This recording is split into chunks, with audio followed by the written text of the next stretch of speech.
Hello everyone, I want to give you guys an update because there's been some changes around here. Everybody was free ranging, but we had to change things up. Guinea fowl are the first thing. You can see they're penned up. The ties you see are to keep them from dumping their water over. But guinea fowl are not smart birds, to say the least. They would not go back into the coop at night, and trying to herd them in just was not gonna happen. They don't herd very well, at least not like the ducks or chickens. They're sporadic. And then Harry, the lavender male, and Hagrid, the gray male,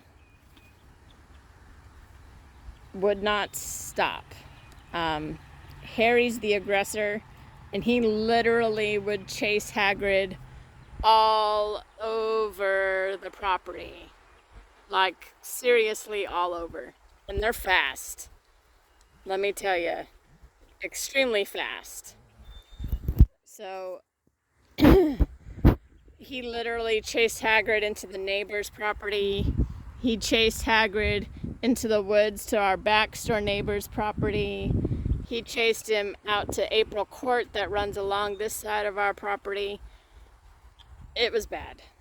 And then, just as a group, they would head out to the road, not putting themselves away at night, not being herded in at night. They need to be protected from predators. So they are in what I call the wire fortress. I had this cage, I built this cage back in my show days when I was showing poultry. I kept bantams in here, bantam trios and bantam pairs to breed. This cage has got to be pushing, it's over 6 years old. It's got to be close to 10. So that is where the guinea fowl now are. It originally had a tarp over the top, but again, like I said, it's 6 plus, almost 10 years old. So what I did is I sewed the feed bags together, because I got obviously an overwhelming amount of feed bags. Same type of material as tarp, so it's a great way a great way to recycle the feed bags.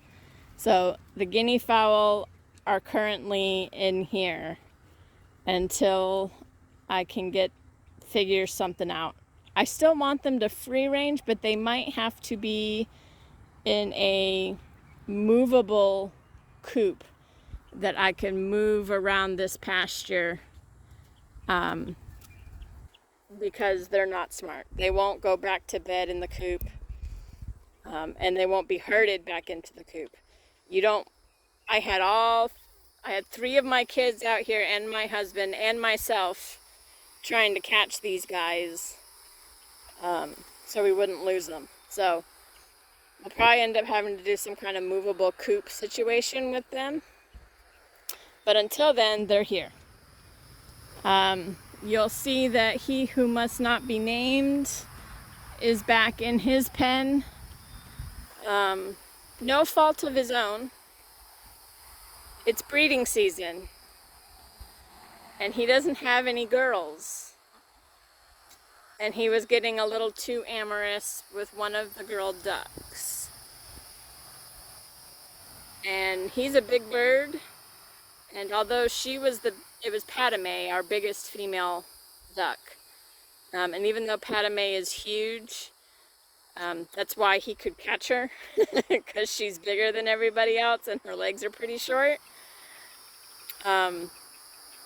He could do some damage to her, if not kill her. So until breeding season is done and over with, he will have to remain in this pen during the day. I made it bigger for him so he has a bigger little yard, using some T-posts and some extra welded wire I had lying around.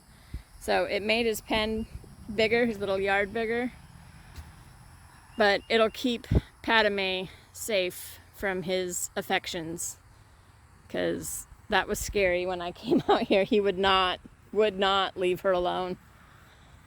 So he has been banished to his pen, so he can't hurt anybody. And then of course the ducks are still free ranging, and they're doing good. So they allow me to herd them into their pen at night. And now that he who must not be named is penned up, they're not running from him. So see, there's Padme. She is that one right there. So that's her top speed that she's moving right now. So she seems to be recovering okay.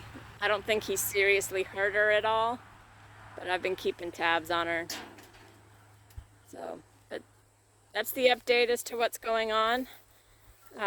We're still turning turkey eggs. On Monday is when we stop turning turkey eggs and they go into lockdown. And then the 28th is supposed to be hatch day. Now they could come sooner, they could come later. But I will definitely video that for you guys so you can watch with me all the baby turkeys hatch. And then the trick will be keeping them alive, because baby turkeys are, what's a good word to use? They are fragile, to say the least. People like to say that baby turkeys or poults can die in the rain because they look up and drown.